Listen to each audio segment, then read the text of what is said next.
I'm happy to be here and to have the opportunity to introduce Tiffany. I always, whenever Ashley, when she does this every week, I always think, oh yeah, I probably should have thought of something to say before I stood up. But I know Tiffany really quite well, and the question will be is what to leave out of it. Tiffany was a student here at BYU, majored in English, if I remember right, and had an awful lot to do with international development here in the Kennedy Center, and she was the president of SID, Students for International Development, which is a club dedicated to these issues of concerning development, and has been going for a number of years. And Tiffany was in a real heyday of SID, and she was instrumental in bringing about a significant number of changes here, and also making people more aware on campus. And even so, the faculty and administration, I think, was very successful in making all of us more aware of some of the issues that go on in developing countries and around the world. Tiffany went on, I should mention my association came through SID, but also through field studies. Tiffany went to South Africa, was our facilitator there, and after her field study and working with us for a while in graduation, she went on to Oxford, where she got a degree in international and comparative education at Oxford University. She presently is working on a PhD here in Utah State, and in between there has done a lot of work and a lot of travel. Not just travel, but research and work in the field. She works for World Education, isn't it? A very large NGO out of Boston, and which has taken her to faraway places like Pakistan, Sudan, Nepal, and I can't name them all, as she's been a project manager and field worker for that organization. She also had a good stint with Lobok Literacy, those of you who know Lobok Literacy. And for any of this, I'm sure also she'll be glad to talk with people afterwards if you have any questions. She's very approachable, very accessible, and we're really looking forward to hearing from you, Tiffany.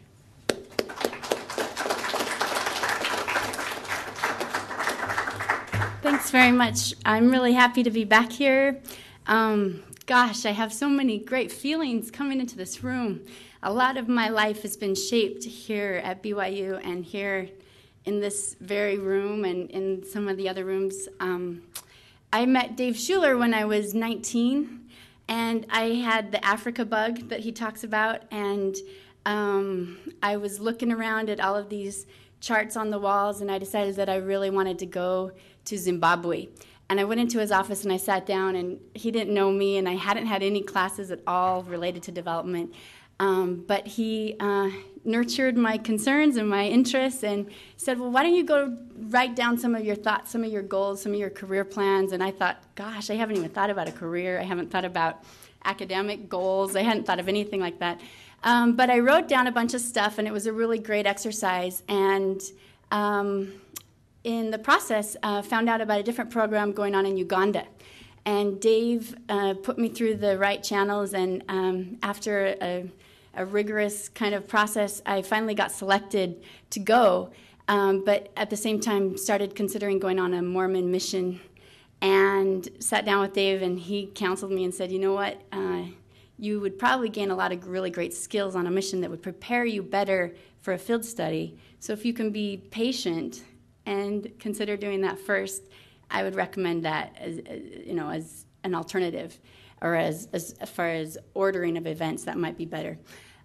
So I did, and I was really hoping I'd get called to go on a mission to Africa, and I got called to go to the Philippines.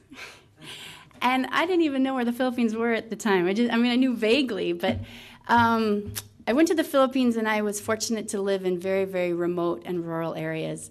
And I was fortunate also to work not just on teaching the gospel, but on sharing principles of health and hygiene, and working a lot with NGOs. We linked the LDS Church up with a lot of government campaigns for reforestation and for improving health clinics. And it was really my first introduction to the laborious process of working through bureaucracies in developing countries. So my mission really cultivated a strong interest and desire in continuing work in development. Well, I came home and I enrolled in Gary Briner's class, a development studies class. It was an intro class, and Gary was really phenomenal at facilitating dialogue and involving experiences of students to be kind of the curriculum, really, that we could talk about what we had experienced in our lives. And many of the people in this class actually had also served missions in developing countries. So I felt really humbled by the experiences of my peers, and I felt like BYU is a really amazing cultivating ground for people to prepare to go back out and do projects, because they come with so much experience when they arrive at the table. Language skills, personal skills, and also reality in their hearts and experiences in their minds that they can draw from. So I, again, started getting this interest to go to Africa. Well, real quickly, in Gary's class, I remember reading some literature about women and about the impact of education in the life of a woman and the role that that education can play on the lives of the children in that woman's family. And it was like this huge light went off in my head, and it was like a spiritual experience, like clarity came into my mind and my heart, and I knew that this is what I wanted to work on, was programs for women so that we could improve the lives of the children, both male and female, in these families. And I remembered several experiences in the Philippines where we had worked with women and taught them the gospel, but they couldn't read the Book of Mormon. They couldn't read the literature we were sharing with them about access to health services or about opportunities to fix cleft lip and palates, or a chance for a deaf child to get into school, or for a blind child to go to a program in the community. And we would collect all these resources, but we'd find that parents couldn't access resources because they couldn't read and write. So as I made this connection in Gary's class, I further strengthened this strong interest to go and do more projects. Well, fortunately for me, I ran into Dave Schuler again and told him I was still real interested to go to Africa, and he said, come in and talk. And at the time, they were hiring to for a field coordinator for Europe. And I had been studying humanities, I'd been studying French, and I'd done some traveling in Europe. And so on a real whim and a small window, I slid in and fortunately got hired to work here in the office, and started a really beautiful experience where I rubbed shoulders with people who had common interests with me, and found that there's such power of connecting with people who have desires like yourself. And it made me feel comforted, because I realized I'm not crazy, because I come from Bountiful, Utah, and I'm fourth of 8 children, and all of my family is white, and all of the people in my neighborhood are white, and my high school is 96% Mormon. And, you know, I wanted out. I wanted to be anything but white. I wanted to be anything but Mormon and anything but Utah. And as I met these people here in the Kennedy Center, I felt a kinship, and I felt like I can celebrate who I am, but I can do something with that. And we started mixing rooibos tea back in this room behind this wall. Dave Schuler and me and Sharam and I think Julie Johnson. I think we were like 4 people. And we said, this is the Students for International Development. We are the best club on campus. And we were small. We were only 4 people, and we started telling people about this group, and we started nurturing it. They had met in years previous, but we were kind of kicking it off again in this phase. And we started getting involved in a hunger banquet, and started getting more and more interest from students and from faculty, and it really created this kind of momentum and this beautiful energy and dialogue where you could talk about issues that matter And you could talk about it in an open forum, kind of different from what you would experience in a classroom. So I think Students for International Development is still happening here, and I would really recommend getting involved and sharing input. We had some great field trips. We went to the Navajo Reservation and learned about the importance of observing the religious respect to hot springs that all of the students wanted to skinny dip in. And it was really humbling to think about how we could respect the religious goals and desires of this community that we were visiting, and surrender some of our own personal desires and interests as students from the university. Anyway, so that was a springboard where I got real interested in doing more projects. And as a field study coordinator, or how would I say, a facilitator, yeah, I was able to help recruit some students to go to South Africa. And I moved from the European Studies internship coordinator to the African Field Studies coordinator after going to South Africa myself. So I want to show you just a few slides real quickly of some of the things that got me real interested in literacy and some of the possibilities if any of you are interested in doing some work with literacy and with development, and particularly with a gender focus. Because as I told you, I had this epiphany that the education of a woman could really translate into profound change in communities. So this is an image from a literacy manual in Nepal. And you can see it's a woman reading with her daughter, and here she is breastfeeding her child. And this is a reality of most of the learners that I've worked with, that they have many, many things going on in their lives. They're responsible for the domestic activities in the home, for the economic kind of income-generating activities, agricultural responsibilities, working in the field, marital responsibilities, caring for a husband, and also these parental responsibilities of taking care of the needs of these children and nurturing their education.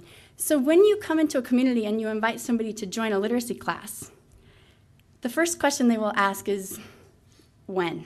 How? You know, it's very, very challenging for them to make time from their schedule to go to literacy classes. This is from a manual called Literacy for Social Change. Lynn Curtis, who's the director of Lobach Literacy, now called Pro Literacy Worldwide, came here in this very room, and I was recently home from the Philippines, and we talked about how to cultivate dialogue in communities and how to trigger participatory development. And this was the code, or the picture that we investigated. And he asked several questions like, what do you see here? And then he said, what emotions, what feelings do you see here? And we talked as a group, and several of us were students. Some of the people were professors. Some people came from the community.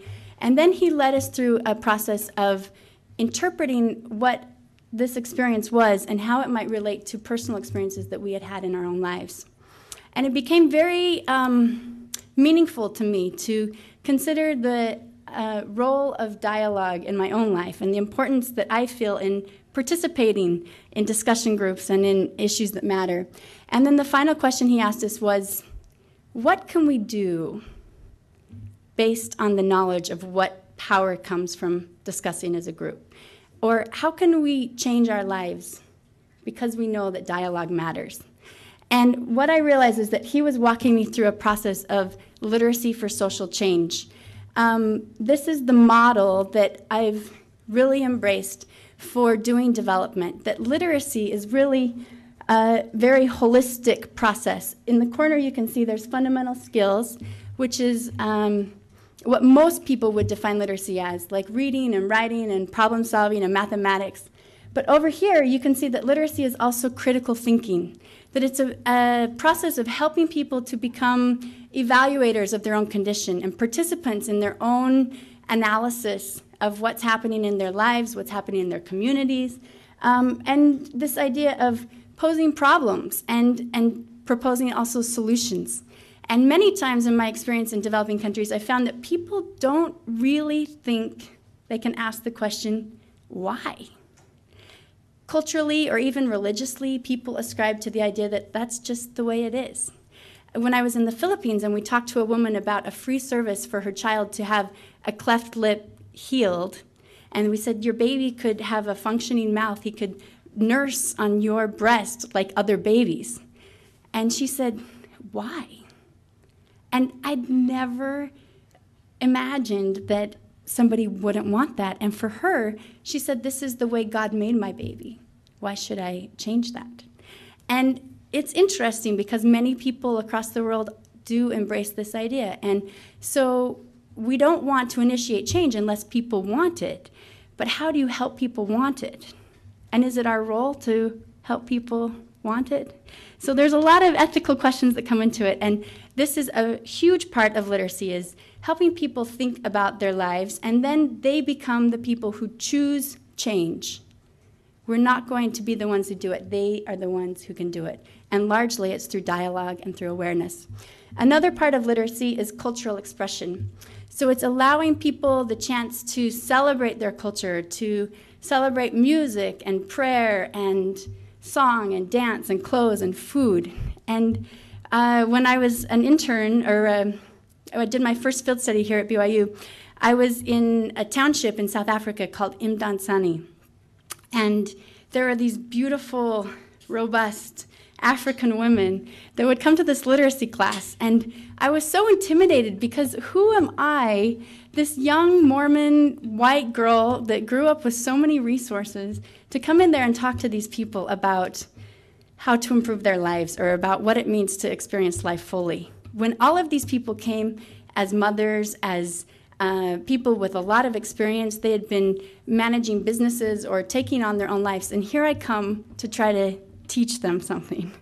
And the way that we would create unity and create an opportunity that we could exchange together and that I could rather be a facilitator instead of a teacher was through song. And we would hold each other's hands in a huge circle and we would sing Sen Zenina. And it's a beautiful song that the Black people sing in South Africa as a kind of memory for the people who had been lost, asking the question, why as Black people have we been asked to suffer? Is it just because of the color of our skin? And so in that process, it would awaken a lot of emotion and a lot of identity.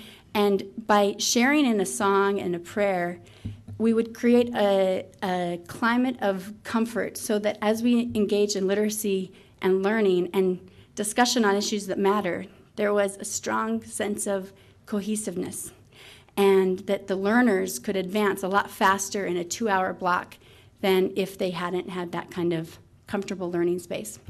And finally, a big part of literacy is this idea of action, that we ask that question, what can we do now? And that everybody feels that as they learn these skills or principles, that they can go out and apply these skills in their daily lives on a personal level, but also on a community level. So if you want to know more about this process, I'll be available later, and I'll also recommend some books and some people you can talk to. Building from that process of literacy for social change, there's a methodology called FAMA that's really, really simple that I utilize still in a lot of the community discussions that I join. We asked this question, what do you see here? Like he had walked us through on that session I told you about, which is addressing the facts, which is kind of like the fundamental skills part of the diagram. Next is association. What emotions are these people feeling? And it's allowing the people to stand back and look at a picture or at a code and interpret what's happening without feeling like it's too personal. And it's important that we create an environment where everybody that participates feels like they're right. There's nothing that's a wrong answer. And the next is this meaning. Have you ever experienced this before? And that's probably my favorite part of a dialogue session or of a literacy class, is when the learners actually tell you what their story is. I'll show you an image in a minute and tell you a story about that. And then finally is, what can we do in our lives with ourselves or a community with this knowledge?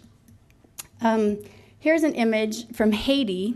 And basically, after hearing the dialogue that happens, the literacy facilitator will write up on the board key words or key approaches for teaching people how to read and write based on the issues that matter. Well, I had this image with me, and I was in Zimbabwe in a rural community in the mountains. And we had made some copies of this picture so that learners could cluster around a few printed copies of this picture. And I asked that question with an interpreter, what do you see here? And an older woman in the back of the room raised her hand and said, this child is suffering from AIDS. And the dialogue that ensued was all around the issue of AIDS. And immediately, as an outside facilitator, I realized what was the critical issue facing this community, and that grandmothers in their 70s are very much aware of the situation of AIDS because it's their children who are dying, and it's their children's children whom they will parent as the years ensue. And AIDS orphans in Zimbabwe and South Africa and Uganda and many other places around the world is a huge concern today. So it was real important for me in this literacy class to realize that. And then the dialogue led to these questions of what can we do now? Since then, this literacy group in Zimbabwe has become very proficient in coffin making because it's a profound way to make income in rural communities where women's groups are learning literacy skills, learning how to save their money, learning how to use numeracy to track their money. And now this is a business that many of them are engaged in, which is connected to the social situation in their community. This is a code that I used when I was in South Africa the second time I went as a facilitator here for the BYU. We held this picture up in a classroom, again, with lots of these African women and asked them, what do you see here? And the first question, or the first answer was, oh, these people are returning from the shops. And you can see there's some homes back there. And I said, oh, okay, is that all? And they said, yeah, that's it. And I said, so what emotions are these people feeling? And they said, this man, he's very happy. And I said, really? And they said, and this child, whew, he is feeling very fine. And I said, what about the woman? What emotions is this woman feeling? And then they all started talking in Xhosa, right? And they said, this woman is feeling very tired. And I said, really? And they said, yes, she has many burdens, many thoughts in her mind. And I said, what about these daughters? And they said, those children are focused. They're thinking about what they have to do when they return home. Now, in my mind, and maybe in yours, I was very aware of the distribution of the load, of the groceries, right, in this picture. And I thought, of course, that's going to be the first thing that they talk about. But it never came up, right? They just talked about this woman feeling tired, feeling weighed down. So then I asked them, have you ever experienced this situation before? And again, they started talking in Xhosa very, very fast, and people started to share their stories, and it turned out that every single woman in this class had had an experience similar to this one. And so we started discussing about the roles of men and the roles of women, and why are they like that, and you know what is good about that, and what is hard about that. And as a facilitator from America who's white, I have to be careful not to put my opinion or my ideas on this group. And it becomes very, very challenging to do that when I feel like something is unjust or it's rooted in wrong tradition. But who am I, again, to say what might work or what doesn't work in a community? Well, we came to this question, who has the power in this group? Now, power, has anybody in this room gone to South Africa or do you know? Yeah? I know there's quite a few that have gone on those programs. Power in Xhosa is a very sacred word, right? It's a mantla. And Nelson Mandela and many other leaders of the ANC would hold up their fist like this and say the word amantla, which means power, and the people would respond, amantla, amantla, amantla. So they would do this very regularly in gatherings, and it was this idea that power to the people is the process by which they were going to overcome apartheid. Well, we're in this class, and I asked that question, who has the power in this picture? And at first, one woman raised her hand and said, the man. And I said, why?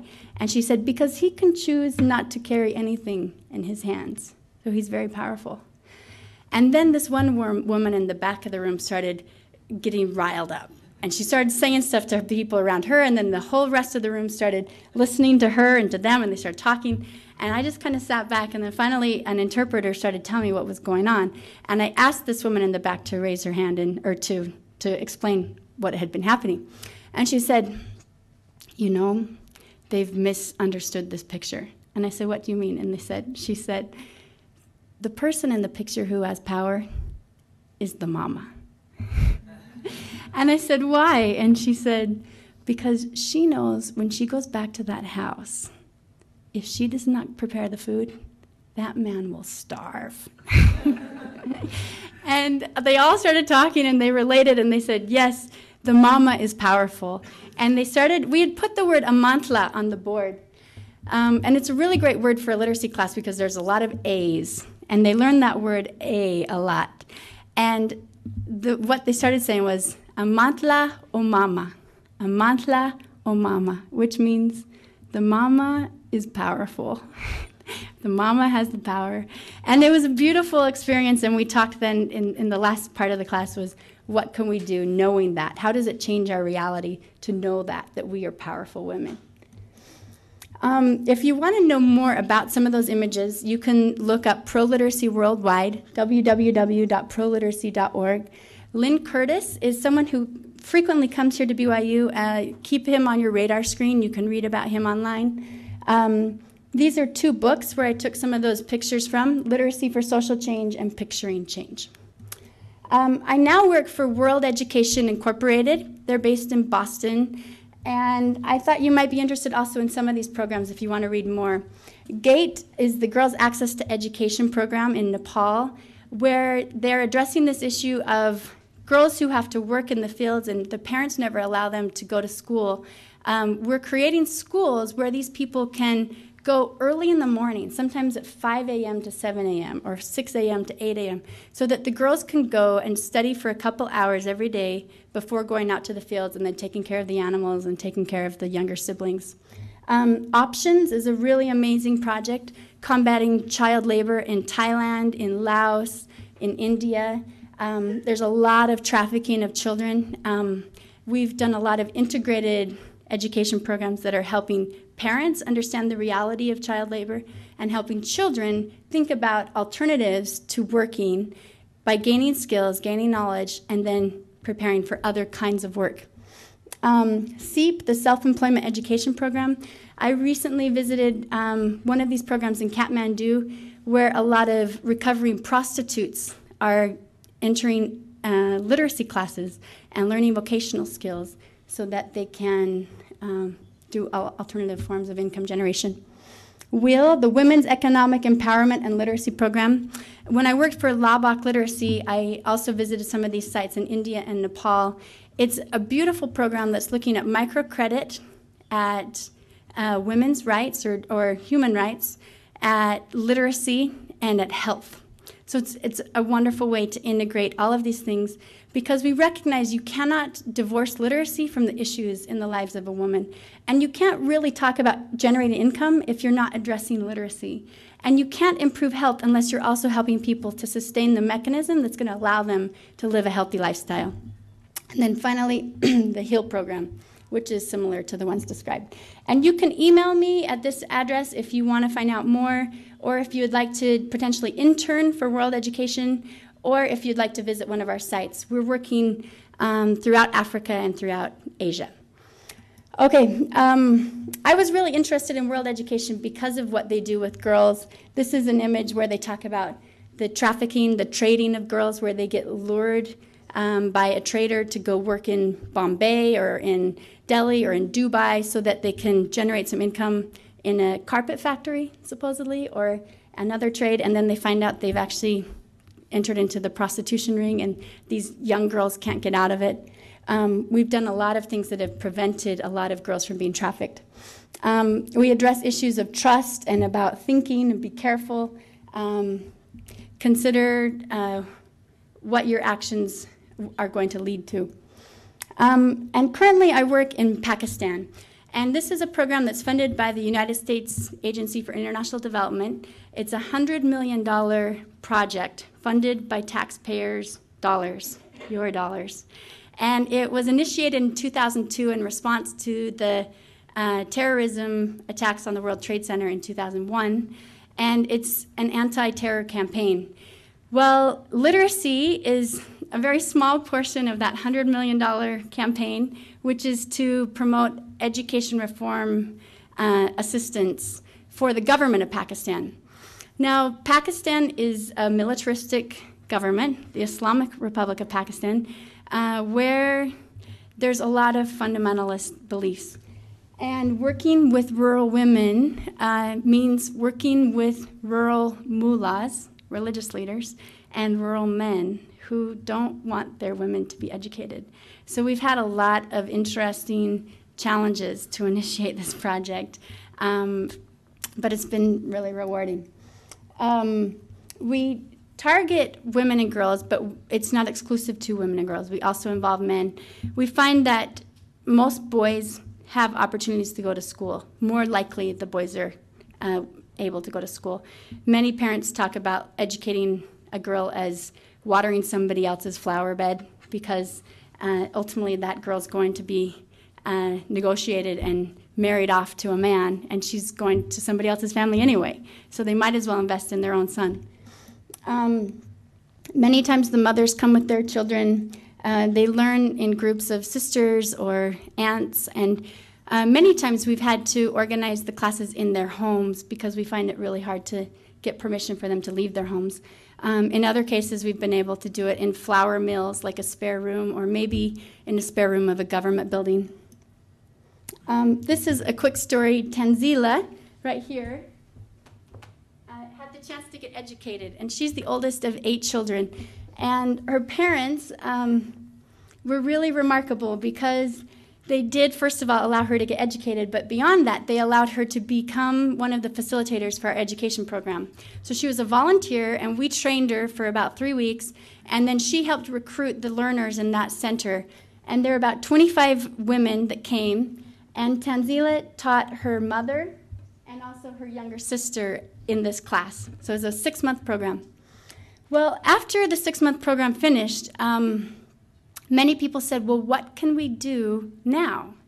Because if you invest in 16 years of education for a child and expect them to become a lawyer or a doctor or a dentist, you must expect something from us.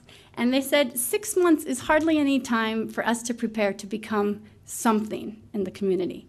So we started a new program called a family reading program, which was not really that great in that it wasn't long enough and it wasn't enough money, but it was wonderful in that it was a post-literacy program that it could allow people to still continue reading in their homes. And we hired some mobile mentors to go from home to home, where groups of 15 to 20 learners would read 2 times a week for 2 hours at a time with this mentor who would help them read out loud and help them practice their skills. As part of that program, we found a lot of interest that many other people wanted to join, but we didn't have enough funding and we didn't have enough space. So we said, how can we address this need of other people who want to participate? So we created the Reading Buddies program, which means that every participant in the family reading course had to find a buddy to go teach at night and to read their materials with and practice.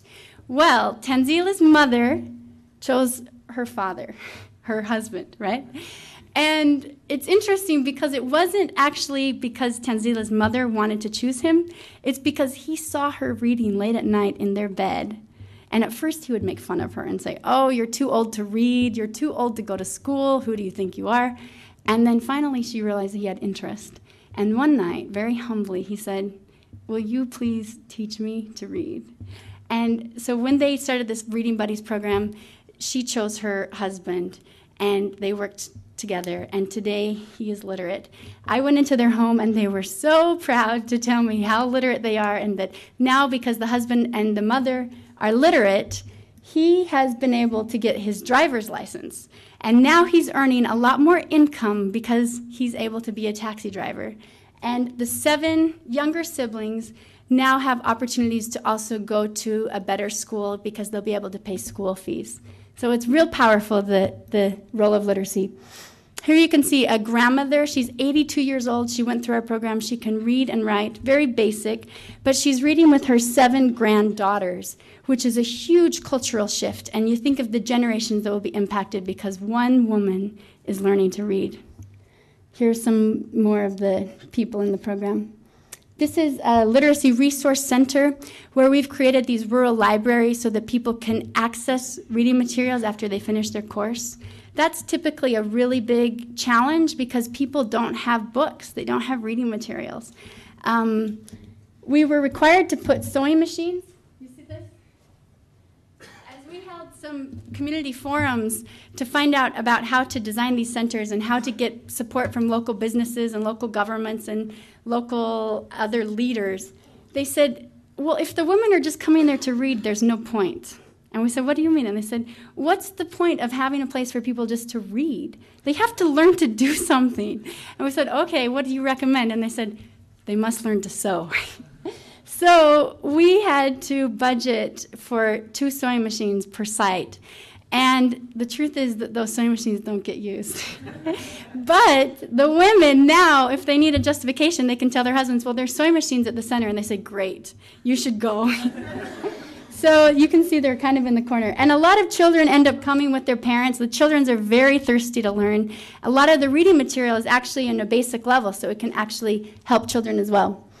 Here's some of the books. We got some donations from the government, which was a huge success because the Pakistani government is infamous for taking the money away from education instead of promoting education with it. And then you can see that, we've helped them create learning corners, reading corners in their homes as well. One question as far as talking about gender is this question about rural boys. Because many times, although there are more opportunities for boys, they still don't get educated. And a lot of the options for young boys in rural areas of Pakistan are madrasas, which are the religious Muslim schools that inherently aren't bad. They're a place of learning. But today, because of terrorism, because of fundamentalism, they are funded by radical groups. And so when boys go to madrasas, it's encompassed with heavy indoctrination, Islamization, and corporal punishment. And I've seen several boys with terrible bruises and problems in their bodies because of the abuses that have happened in these schools. So parents, many times when they find out what's happening in the school, they want to withdraw their boys, but they don't have funding to send them to another school. And real quickly, this is just a cheesy photo, but I like this question, in what ways am I also illiterate? And going into a community, one woman was kind of rattling off, and I was trying to talk to her, and I had an interpreter, and it was really challenging to find out what she was saying, but she was informing me that she knew a lot of things, and she wanted to teach me how to cut rice, and that it was important that I also learn some skills, not only help promote skills for them. Can we turn on the video? I have a short 5-minute video of Pakistan, and then we'll ask some questions for the remaining 10 minutes.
कितने बनाओ कितने कर रहे थे नमस्कार करें कितने दांत कितने सही तो वहाँ तो नहीं होता या जो करेगा या कहना सही नहीं होता तो हो नहीं सही देने का काम ना तो कितने का कर रही है ऐसे हाँ उन्हें माँ कहाँ के ख्याल में कहाँ पहली सोच के मुताबिक ना कौन सोचो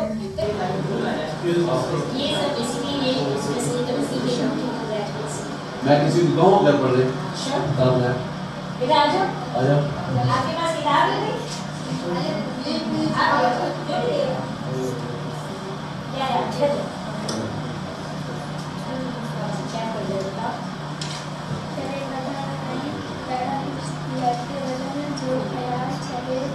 आस-पास मतलब तेरी खुद पेट हो गया आशीर्वाद कीजिए हमें सोना चाहती है कुछ और किसी और को भी देखना चाहिए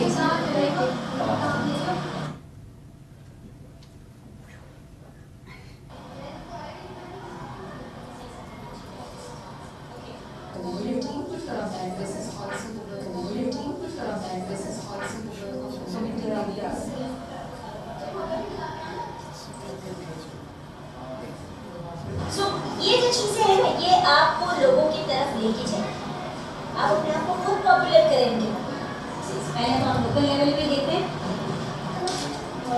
दूसरे अपनी नेटवर्किंग बढ़ानी है लोगों के साथ तीसरे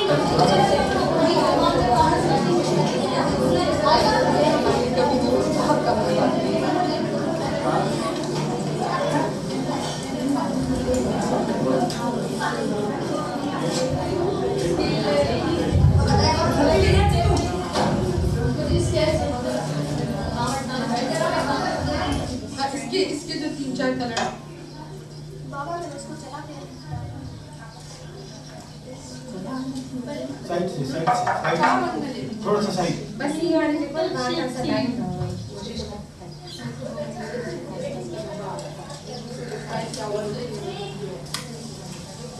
आमीन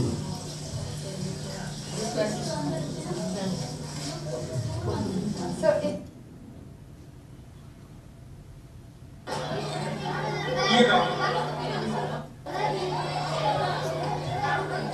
차죠 그죠?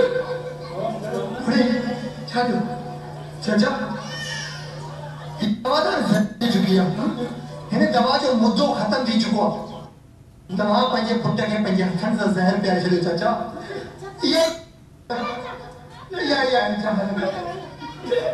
सही बात आहे पंहिंजी ज़िंदगी जो अंजाम इहे ॾिसो पंहिंजी ज़िंदगी पंहिंजे पुट खे पंहिंजे हथनि सां ज़हर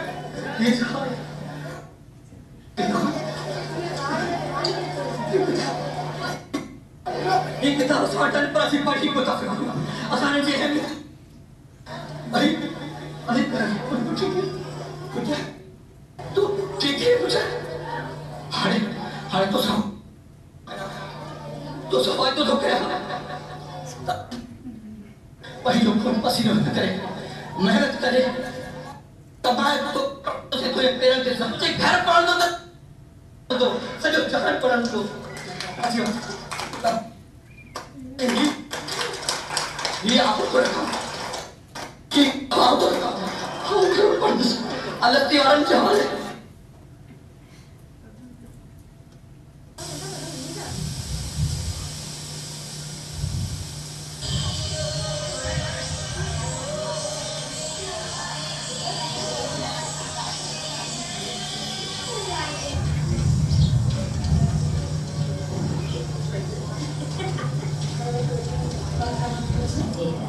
तारी कॉफी है ना रानी ऐसा ही है हाँ ठीक है ये पढ़ना है माँ ये पढ़ना एक सारी किया था बदन जी पढ़ी है ना अॼु मां जीअं ई घर में आयसि त वॾो गोरो गमछा लॻो पियो हो नंढड़े भाउ गुल तेज छुरीअ सां पंहिंजो हथु ज़ख़्म में करे छॾियो हो अम्मा खेसि पटी ॿधी रही हुई ऐं गुल रोई रहियो हो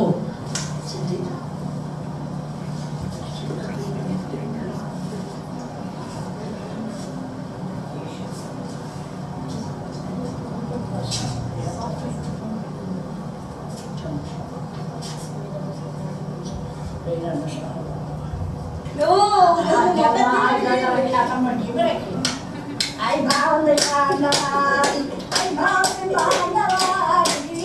Which he had the pipe in Duraka, Separam. Allah, you do him at that, Shafirai. Rabbi, Elimati Varaya, Hajira, Mukavari, not a Johnny Varaya. Say, huh? Johnny Majipuri, Tade Mukavaraya, Hinarallah, Auntie, that's it. Rabbi, that's it.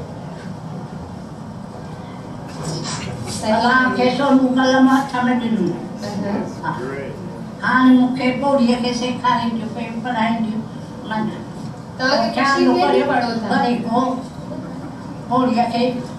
Mrs चेती तांगे खुशी थे नी ना पढ़ो पहले रूह हराम होते माँ अच्छा तांगे पढ़ायो के नानी तांगे पढ़ायो के मुखे पढ़ाई साथ ये तांगे अगर ना नानी सा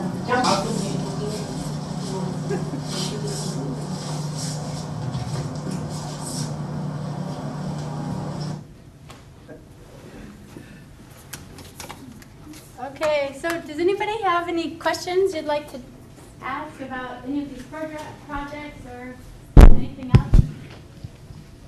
Anybody? Yeah. Hold on a sec. Sorry. I was just wondering about instructors, or I guess you were calling them facilitators for people that were teaching others to read. Would it have worked to have men teaching women, women teaching men, or does it have to be gender separated, or how does that work? Tiffany, when you respond, please use the mic. Sure. Thank you. That's a great question. Especially in Pakistan, it usually has to be a female instructor teaching the female participants and male instructors teaching male participants. However, in some cases, we have been able to use male facilitators because we have not found any literate females in that community. So if it's a family member or a trusted member of the community, then we've gotten permission to use a male facilitator. Good question. Anybody else? Sure. I first think about FAMA, it seems like that's a kind of long way around teaching someone to read, because it seems like you talk a lot about different things to get there. Can you explain why you use FAMA to teach people to read? Yeah, you bet. Did you see the slide prior to that one about integrated literacy? Yeah.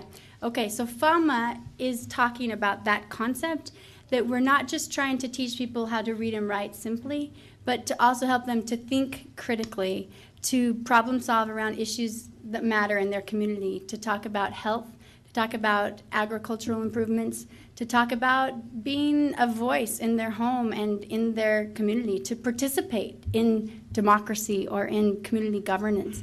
So it is a long way around it, probably, to just flat out read and write. But we find that attrition or dropouts are very high if all you do is try to teach people A, B, C, D, E, F, G. Adults don't have time to come and learn just to read and write. They want to come because they want to do something.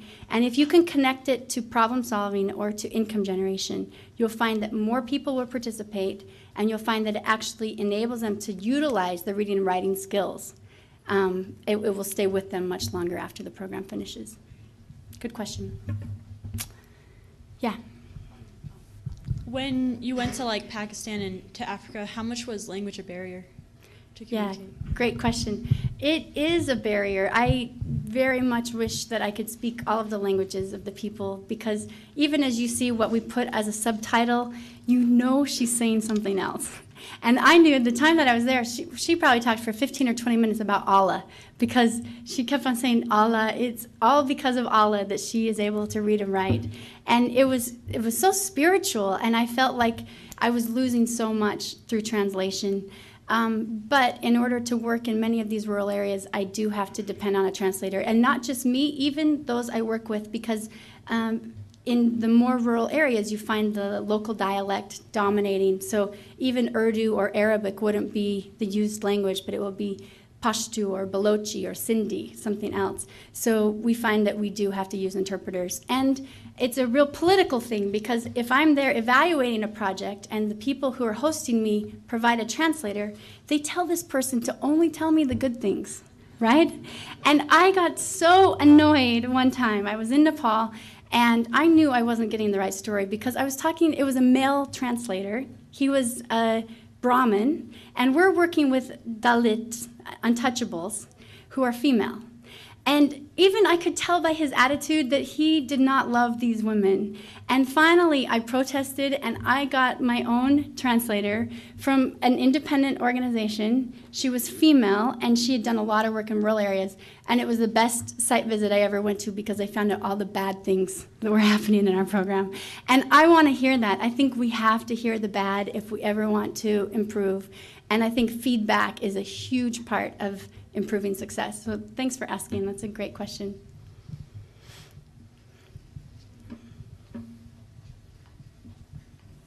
Regarding the bad, I've done a couple of field studies in Guatemala, and one of the things that I found there was from people in working for NGOs, seeing that work is just a really good job, as opposed to necessarily feeling the vision of it.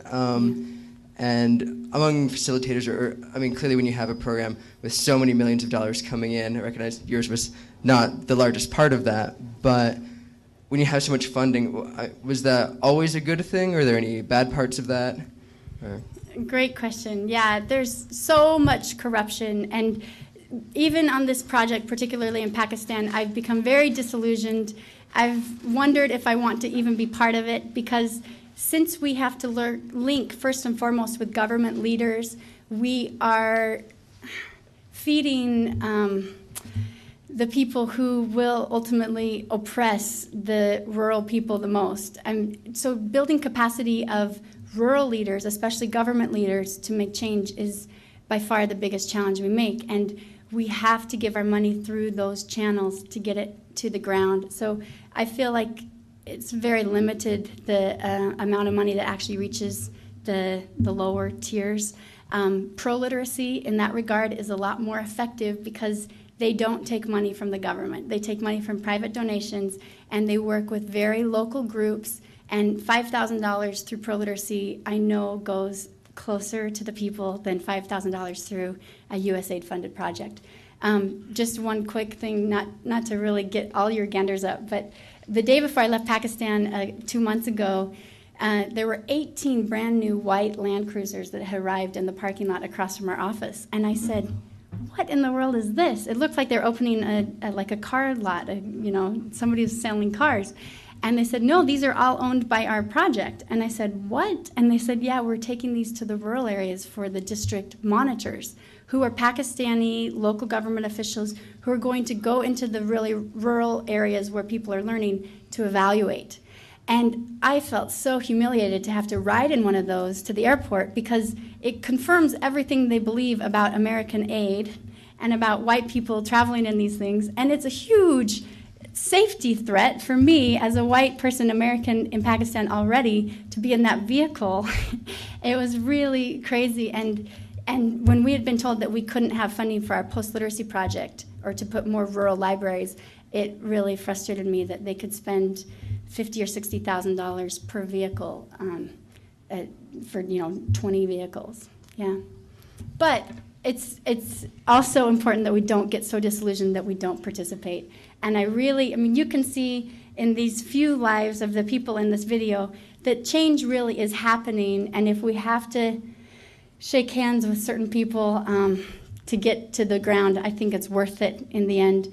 Although Dave Schuler told me if you play with pigs, you get dirty. And I know that's true. Wealthy Fisher, who's the founder, a female, of World Education, she said, she was talking to the president of the USA at the time, who was interviewing her about literacy projects in India. And this is in the 1950s. And she said, Mr. President, I will take money from the devil himself and sanctify it for the Lord's work. And I think that there is something true about that, because there is so much corruption out there that we have to kind of find ways to get to the ground. Any other questions? Last question. I don't know if I'll be able to articulate this very well, Tiffany, but I'm wondering if you can share some thoughts about power. When I saw that image of the governor, district governor. District governor, thank you, and that asking one of the women to read, and that woman coming up with the book, I was thinking about in what ways is text power, and I'm just wondering some of your thoughts about power, and the Closa women who talked about the women as the powerful agents there. How do you kind of reconcile these different realms of power? Or I don't know. I don't really know what I'm trying to ask, except that how do you get that district governor not just to ask someone to read for a PR thing, and allowing this woman to access some of his power, but also in some ways allow him to access maybe some of the realms of power that she has? Wow, that's such a huge question, and I love it. And I know that we're only scratching the surface as far as understanding the implications of literacy as a tool of power. It's true that district governor was very skeptical. Many people are. Many of the USAID government officials, if you read the writings of the World Bank, many times they criticize literacy programs and they say this is not really a way to advance change in a community.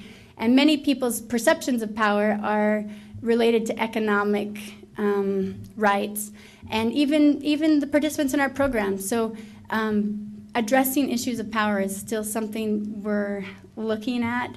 But we have found that through some capacity building, we've been able to shift some mindsets. And I think shifting mindsets is connected to power, because people who are oppressive and in dominating positions will utilize their power in a way that continues to oppress people. But if we can find ways to challenge traditional mindsets and instill belief in alternative ways to exercise power, then I think we can really make change. And I think that the power that comes from an individual who feels finally like she has a voice or like he has a voice, then we're tapping into the greatest power. And Mahatma Gandhi himself talked about that. When these tiny drops meet, then we comprehend the ocean that lies before us. And real quickly, a friend of mine named Chacha from Pakistan, a man that I love dearly, who started the girls' literacy movement in Sindh in southern Pakistan. He's a Muslim leader and was discriminated in his community for starting a girls' education program in the 1970s in his rural community of Chatta in southern Pakistan. And Magnus and I had a chance to travel together with him a few months ago and to learn from him personally about why he started this movement and what sacrifices he's made. He came from a wealthy landowner family, and he surrendered his lands, he sold them, to build schools, especially for girls. And the reason he said that he did this is because the most important thing in life is for us to love God, knowing him to be man, to serve man, knowing him to be God, and to revere and serve every woman as both mother of God and man. And I know that's true. I know that as we serve each other, not just women, but if we can empower women to become literate, then we can influence the lives of many generations. And I know that literacy is only a vehicle for distributing power, for empowering individuals with voice and with a sense of their God-given rights and of their individual identities and of their ability to participate and to make change in the world. And I thank you very much for coming.